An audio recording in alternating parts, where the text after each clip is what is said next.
Parents ने क्या कहा कि अच्छा, इतनी बड़ी मतलब एक एकेडमिक नौकरी छोड़ मेरी के? फैमिली मेरे डिसीजन में कभी भी नहीं बोलती एज लॉन्ग एज मैं पैसे कमा रहा हूँ। As long as आप पैसे कमा रहे हैं, then they're happy. हाँ, they are happy. चलो माशाल्लाह। I remember आपकी अम्मा की कॉल आई हुई थी आपको एक दफा, या अब्बू की कॉल थी? अब्बू और अम्मी, हाँ मुझे किसी की कॉल थी और आप जिस तरह से बात कर रहे थे मुझे लगा कोई गर्लफ्रेंड है, तो फिर मैं पीछे से बोलने लग गई चीजें अनकंफर्टेबल करने के लिए नहीं, कि हाँ, उसामा मेरे लिए आज खाना लाए हो। अच्छा उसामा अपना ना छेड़ो। अम्मी और अब्बू मुझे सेट पे अक्सर कॉल कर लेते हैं and it was your father I think, और मैं फिर शर्म से डूब मरी कि मैंने क्या क्योंकि मैं सेट पे अगर बात करता हूँ तो अम्मी अब्बू के अलावा कभी भी फोन यूज नहीं करता मैं सेट पे।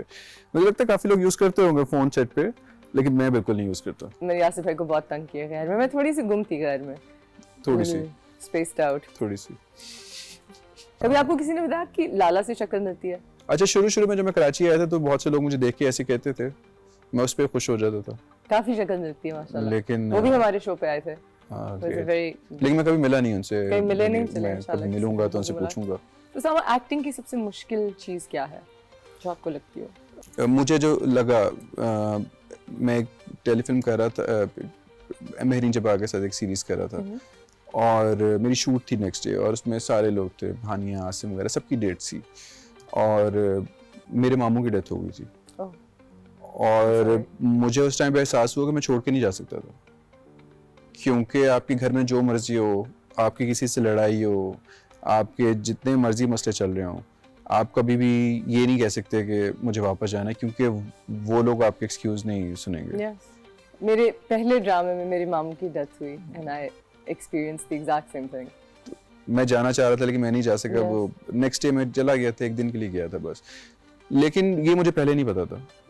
जब हम जॉब करते हैं तो हम कहते हैं अच्छा ठीक है यार, ले लेते हैं छुट्टियां 3-4 दिन के लिए। उस टाइम मुझे एहसास हुआ कि नहीं, दिस इज डिफरेंट। और ये इतना कोलैबोरेटिव काम है कि आप अगर मिस कर दें तो फिर काफी लोगों के स्केड्यूल्स ऊपर नीचे होते हैं, उनकी जॉब्स इफेक्ट होती हैं। ऐसा ही है। ये बहुत रूथलेस है। और इसीलिए मुझे लगता है कि उस्मान मुख्तार इस्लामाबाद में काम करना प्रेफर करते हैं, क्योंकि फैमिली वहाँ पर होती उनकी है। फैमिली वहाँ पे है, वो कराची में उन्होंने एक्सपीरियंस किया था, लेकिन उनको फिर इसीलिए जाना पड़ा। yes, absolutely. तो मुझे लगता है कि सबसे करियर वाइज से सबसे मुश्किल काम ये है कि अपनी फैमिली से दूर है, मूड स्विंग्स भी हैं, तो आपका अगर अच्छा सीन है तो आपको वो करना है, आप वो नहीं दिखा सकते उस चीज़ को, और आपको डांट भी पड़ सकती है इस चीज़ के ऊपर कि आपका मूड क्यों ख़राब है। मेरे साथ ये हुआ भी है। और क्राफ्ट के बारे में क्या सबसे मुश्किल है? सबसे मुश्किल क्राफ्ट के बारे में मुझे ऐसे लगता है, अच्छा शुरू में जब मैं कर रहा था तो मैं ज़रा ज़्यादा मल्टीपल ड्रामास कर रहा था, तो फिर मुझे एहसास हुआ कि एक एक ड्रामा ही करते हैं, वन एट अ टाइम, वो ज़रा ज़्यादा आसान होता है। किसी और में आप कैरेक्टर कैरी करना, वो सब कुछ ज़रा मुश्किल होता है। तो यहाँ पे आके अब ये हो गया कि अब मुझे लगता है कि इतना फील नहीं होता। अगर आपको मुश्किल पूछे तो मुझे नहीं लगता है कि एज सच मुश्किल होता है। इमोशंस को कैरी करना वो एक अलग चीज़ होती है जी। वो मुझे लगता है सभी एक्टर है तो कर ही रहे होते हैं।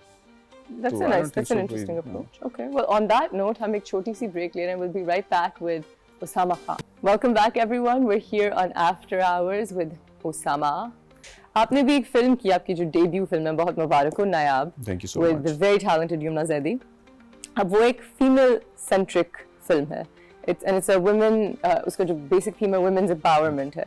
आपने क्या सोच के ये रोल लिया है? कोई बहुत सोच समझ के इसको साइन किया कि अच्छा, मैं जिस शहर से हूँ ना, मैंने इसका जवाब दिया था कहीं और, शायद मिस हो गया, लोगों ने सुना ना हो। मैं जहाँ से हूँ वहाँ पे मैं देखता हूँ कि छोटे शहरों का सबसे बड़ा मसला क्या होता है। बड़े शहरों में, जब मैं कराची से गुजरांवाला से लाहौर गया तो मैंने सबसे पहली चीज़ क्या देखी कि ट्रैफिक है, सिग्नल पे लोग फंसे हुए हैं, गाड़ियाँ जा रही है, बच्चों को ड्रॉप करने जा रहे हैं। जब मैं कराची आया तो और मसरूफ ज़िंदगी, औरतें ड्राइव कर रही है, वुमेन एम्पावरमेंट ज़रा यहाँ पे आप शहरों में ज़रा ज़्यादा देखते हैं एज कम्पेयर टू बड़े शहर लिबरल ज़्यादा होते हैं। तो गुजरांवाला में आप क्या देखते हैं, बच्चे चने लेने जा रहे हैं, दही लेने जा रहे हैं सुबह नाश्ते पे, लेकिन आप ओवरऑल नहीं देखते। मैं उस शहर से हूँ, मैं सबको कहता हूँ कि ऐसे नहीं होना चाहिए कि अगर बीवी के सर में दर्द भी हो रही है ना तो वो अपने शौहर को बताएगी, और अगर शौहर का मूड खराब है तो उसको हॉस्पिटल नहीं लेके जाएगा, जो कि ये एक हमारे बेसिक राइट्स तो है ना। आप तो बिल्कुल इंडिपेंडेंस छीन लेगी। हाँ, मतलब इतनी तो देनी चाहिए ना, कि देनी तो खैर मैं कहता हूँ देनी क्या बात होती है, उनकी अपना राइट है, बेसिक राइट है। तो मुझे ये, जब मैंने स्टोरी पढ़ी तो एक लड़की की कहानी थी जो कि एक ऐसे बैकग्राउंड से आई थी, जिसके बाप ने भी उसको सपोर्ट किया, जिसके भाई ने भी उसको सपोर्ट किया। और मुझे लगता है कि मैं भी ऐसा भाई हूँ जो अपनी बहन को सपोर्ट करूँ, या मेरे अब्बू ऐसे बाप हैं जो अपने बच्चों को सपोर्ट करें या अपनी बेटियों को सपोर्ट करें। मतलब मेरे अब्बू ने हमेशा ये कहा है कि अगर बेटी ड्राइव करना चाहती है तो इट्स ओके करे, जॉब करना चाहती है तो औरतें पढ़े। मेरी बहनें दोनों पढ़ी, और इसके क्योंकि उन्होंने कहा कि जॉब करना चाहती करें। तो मुझे लगता है वो शहर का ये बहुत बड़े मसले हैं, और फ्यूचर में मुझे लगता है कि ये वाली चीजें मुझे ज्यादा तंग करती हैं, और फ्यूचर में इसके लिए मुझे कुछ करना चाहिए। So आपका आप बहुत and this is also, I mean, हमारे नबी पाक सल्लल्लाहु अलैहि वसल्लम ने भी यही कहा ना कि you have to empower your women. Hazrat Khadija was such an empowered business woman, बच्चियों को पढ़ाओ। सो आई थिंक आप एक रिलीजियस पर्सपेक्टिव से भी देखें तो आपकी सोच बहुत खुली है माशाल्लाह से, and I am very proud of you. लेकिन और मुझे मैं तंग होता हूँ वहाँ जाके जब कोई बात करें कि मतलब आप सोचें कि कितना ज्यादा ये टॉर्चर है कि एक बंदे की तबीयत खराब है और उसके शौहर को अगर खाना नहीं मिला या उसे गुस्सा आ गया उसको, तो वो आज हॉस्पिटल नहीं जा सकते या उससे बात नहीं कर सकते। तो ये किस रिलेशनशिप में लोग रहते हैं? This is very tragic. And you know, मेरी काफी दोस्तें इस तरह की हैं जो बहुत वेल ऑफ घरों में हस्बैंड्स के साथ उनकी शादियां हुई हैं, और जब मैं कहूँ बहुत वेल ऑफ तो बहुत वेल ऑफ, लेकिन क्योंकि वो खुद नहीं कुछ कर रही तो उनको अगर कभी पैसे चाहिए हो या कुछ करना हो तो हस्बैंड के मूड पे डिपेंड करता है। And I think that's very kind of basic rights तो आपको होने थोड़ी चाहिए सी ना। इंडिपेंडेंस हल्की सी होनी चाहिए अपना, ये बिल्कुल आई एग्री। आप पैसे कमा रहे हैं, इट्स गुड, लेकिन एक बेटे की तरबियत तो ऐसी होनी चाहिए ना कि उसको पता हो कि लड़की एक अलग इंसान है, वो एक ऐसी चीज नहीं कि आपकी प्रॉपर्टी थोड़ी है कि आप उसको अपने हिसाब से चलो। वो कहीं जाना चाह रही है, आना चाह रही है, it's okay. I agree. Wow. तो बस, तो मैं इसलिए मैं मूवी को भी इसलिए सपोर्ट किया था। So, अगर आपकी कोई गर्लफ्रेंड है तो वो तो बड़ी खुश होगी ये बात आपकी सुन के। है नहीं, लेकिन अगर होगी तो जरूर खुश किसके साथ फोन पे लगे होते थे सारे दिन? अम्मी अब्बू। झूठ। पता तो अब्बू से श्योर नहीं है, मैंने कुछ सुना था। सुना तो मैंने भी था। जो कोनों में छुप छुप के स्माइल के साथ बातें हो रही थी, वो अब्बू के साथ हो रही थी। मैं गर्लफ्रेंड से क्यों बातें करूं? स्माइल कर रहे थे, ये दांत निकल। अच्छा, स्नैपचैट क्योंकि डिलीट हो जाती है। अगर आपके हस्बैंड या बॉयफ्रेंड के साथ पास स्नैपचैट है ना, तो आप लोग जरा नजर रखें। ना करें। आप नजर रखें। आप खुद ही उनके स्ट्रीक्स बना लें, इससे पहले कोई और बना ले। आप खुद ही स्ट्रीक्स बना लें उनके साथ, इससे पहले कोई और बना ले। आपको इस करियर में आए हुए 7 साल हो चुके हैं, और आपको कितना हुआ? मुझे 11 बशर मोमिन को 10 साल हो गए, तो मुझे 11 साल हो गए। यस, मैं भी छोटी हूँ, चुप करो।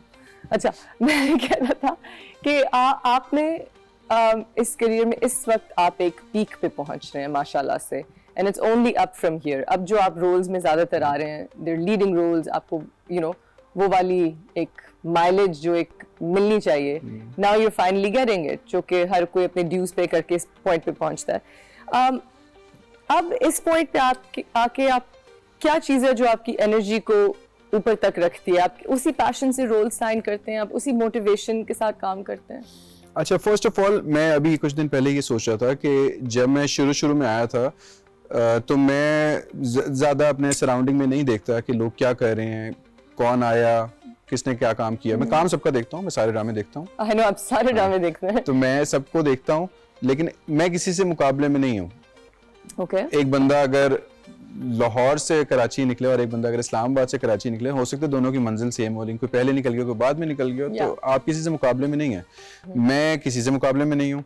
मैं अपनी डायरेक्शन मुझे पता है, मैं सीधा चलता जा रहा हूँ, और मेरा मोटिवेशन हमेशा से हाई है कि कभी भी किसी को मैं देखता नहीं हूँ। बहुत से लोग आते हैं, चले जाते हैं, बीच में आते हैं, रहते हैं, तो मैं तो हमेशा, आपका एक गोल होता है, आपने अचीव करना होता है, और वो गोल अभी तक है उन हाइट्स पे पहुंचना है। हाँ। और अभी तक पैशन है। हाँ, अल्हम्दुलिल्लाह, माशाल्लाह से। अभी अच्छा, मैं बोर हो गई हूँ।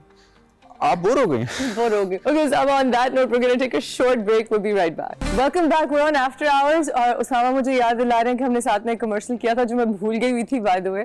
मैंने गैर के बीच में रियलाइज किया शायद कि हम काम कर चुके हैं। हम 3 दफा काम कर चुके थे गैर से पहले, और आपने मेरा वो स्टेटस पढ़ा था ना, फेस ब्लाइंडनेस वाला।